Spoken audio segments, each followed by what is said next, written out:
into existence, how I came to write it. And I'm doing it because many of you have expressed an interest in hearing about such things. Also, the feedback last week was really fun. I must have asked, rhetorically, I thought, where you guys listen to the way I heard it. I mentioned that while listening to Malcolm Gladwell's podcast last week, I was picking up Freddie's dog crap, and it made me wonder what you guys were doing when you listened to mine. And Carol says she's in a hot air balloon in Africa. How cool is that? Steve said he was in a septic tank in Tallahassee. Not as cool, but no less interesting. Sergio was driving through Oklahoma. Dozens of you wanted me to know precisely where you were. Some of you were in the tub. Some were on the toilet. Anyway, feel free to keep me up to speed with where you listened to Broadswords in a Pit and whether or not you liked it. I'll tell you why I wrote it or how it came to happen. I was in bed one night, flicking around the cable news channels, trying to keep things both fair and balanced, if you know what I'm saying. And, well, I listened to Adam Schiff speak his mind, and Mitch McConnell, and Nancy Pelosi, and President Trump, and so forth and so on. And I wondered if these people would temper their words a bit more if we still lived in an age where insults could be settled as the gentleman once settled them outside in the street with pistols or swords or whatever.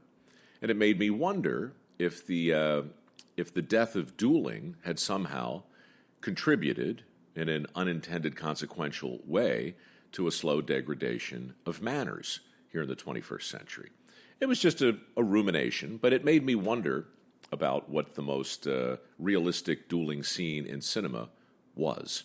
So I spent the next couple hours going down a bottomless YouTube rabbit hole, beginning with the final scene in Rowe. Rowe is not a great film. I think it's a good movie. Liam Neeson, Tim Roth, and shot back in 1995. And the final scene between those two actors is about the most realistic thing I'd ever seen on the big screen or the small screen with regard to two men trying to hack each other to pieces with swords. But I turned to Google to see if there was an even better example, and was directed to The Duelists, which I'd forgotten about. I saw this movie back in 1977, Ridley Scott film, Keith Carradine, Harvey Keitel.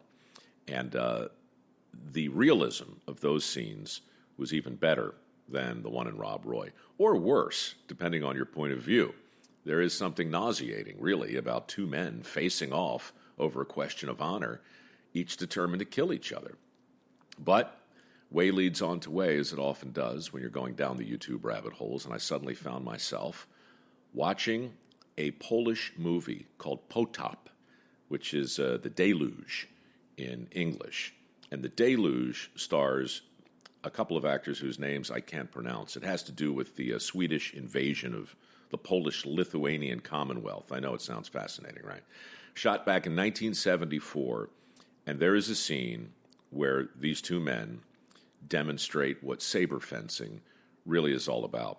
It's shot in the pouring rain and in the mud, and it just drips with so much verisimilitude that I would encourage you to watch it. It's the single best dueling scene I've ever seen, and the experts seem to agree it's the best thing ever filmed for aficionados of duels.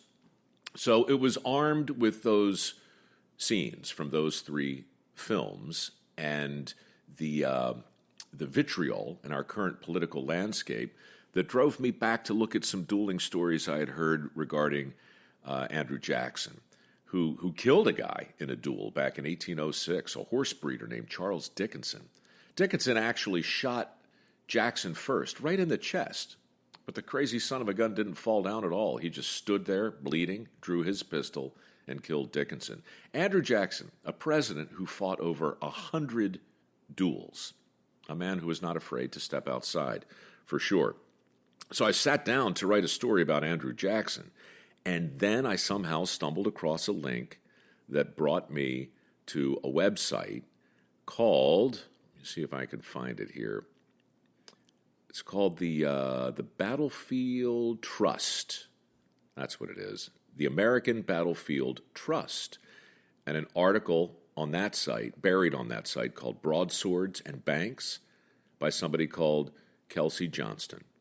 And that was the article that was filled with the information that I basically turned inside out to write the story that you just listened to. Not a story about a president who fought 100 duels and killed a man, but a story about a president who wasn't afraid to step outside, but did all he could to not fight. And that, of course, is who Lincoln was.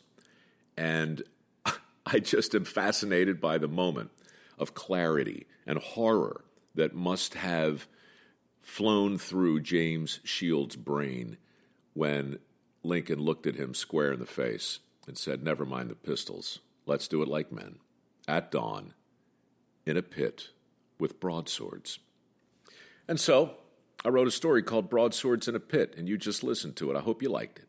I hope you'll be back next week as well, and I hope you'll let me know over on Facebook where it is you listen to these things, because last week's comments were hysterical. Let's see if we can take it up a notch. Thanks to Chuck Klausmeyer for producing this podcast, even though it's now twice as long as he would prefer. Thanks to One Union for allowing me to record it in a state-of-the-art climate-controlled facility, and thank you to Lightstream for sponsoring it. For God's sakes, don't borrow money needlessly, and please don't pay a penny more in interest than you absolutely have to. I scream, you scream. We all scream for Lightstream. I think it's got legs. Lightstream.com/Rowe for more info. I'll talk to you next week.